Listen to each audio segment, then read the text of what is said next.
Hello again, I am Blunty, and this review is a bit overdue if I'm honest with you guys, but the good news is I've had much longer than usual to really kick this thing about, and I have been given it a good walloping. It's the HyperX Predator M.2 PCIe G2X4 SSD, that's a hell of a mouthful.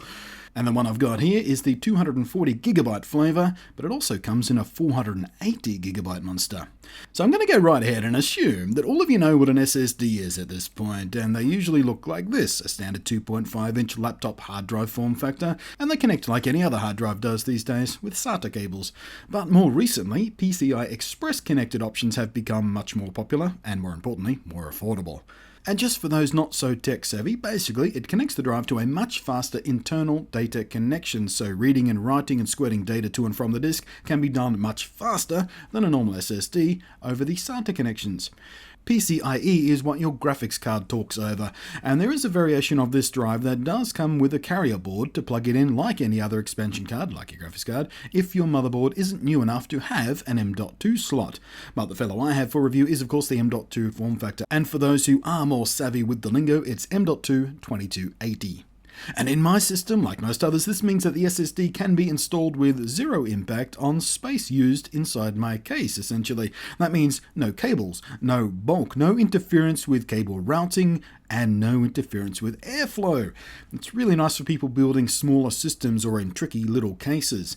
And in my instance, the SSD completely disappears from view even, behind my graphics card.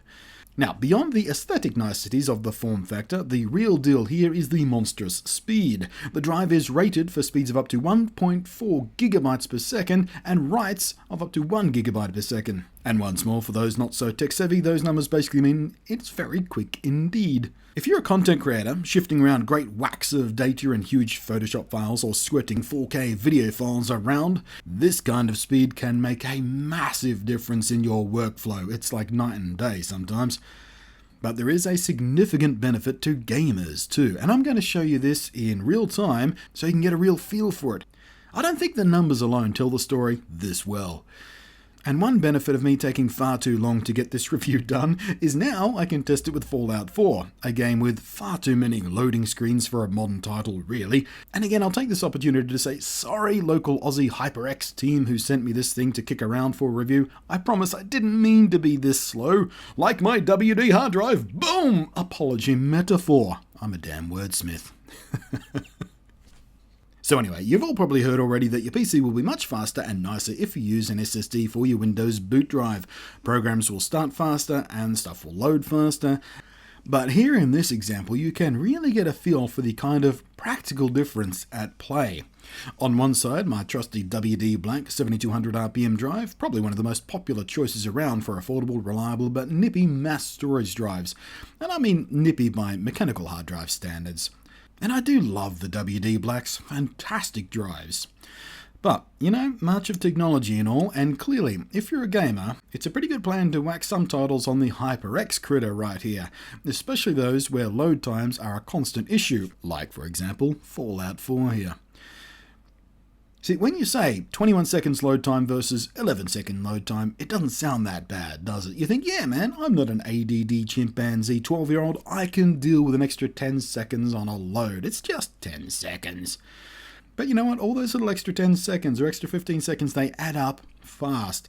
In just 5 load times here, you're already sitting there, blank-faced, staring at a loading screen for a whole extra minute and a half. And in a game like Fallout 4, you can multiply that by, I don't know, like a gajillion loading screens. You're going to get a lot more actual gameplay out of your game time. Boot times for Windows versus my own HyperX SSD, the one in the standard SATA configuration, saw a small increase. Nothing I'd call practical considering how often you boot up during the day, but certainly, obviously, significantly faster than a mechanical hard drive in either case, of course. Now, as I said, I've had a few extra weeks than I'd planned on while testing this thing, and I've given it a real good kicking. Lots of tests and burn-in sessions and lots of long gaming sessions too, making sure that being under my graphics card's toasty bum while it's under load isn't an issue. And it wasn't. I could also make sure that the thing was rock solid reliable. I've clocked up nearly 800 hours of power on time on this thing, and it is rock solid reliable. And to stand by that, Kingston have a 3-year warranty with free tech support. And I was also making sure the performance was consistent, which it is. Now, some of you who watched my build logs for my gaming rig recently know I switched out my plan for a SanDisk SSD for my boot drive to a HyperX model. I did this for two main reasons. One, the SanDisk was out of stock when I was doing the ordering, so I had to look for alternatives.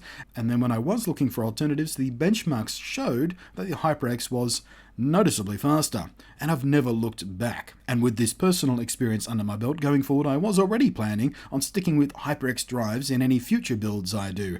And now, having gone hands-on with the M.2 cousin, yes please.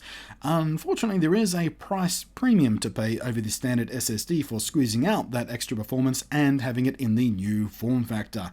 But the speeds are undeniably lustworthy. Now, if you're building on a tight budget, I'd stick with the 2.5-inch HyperX SSD. But if you're into wringing out every last possible drop of performance potential from your build, this is what you're after. Thanks for watching. I am Blunty, and I will catch you next time.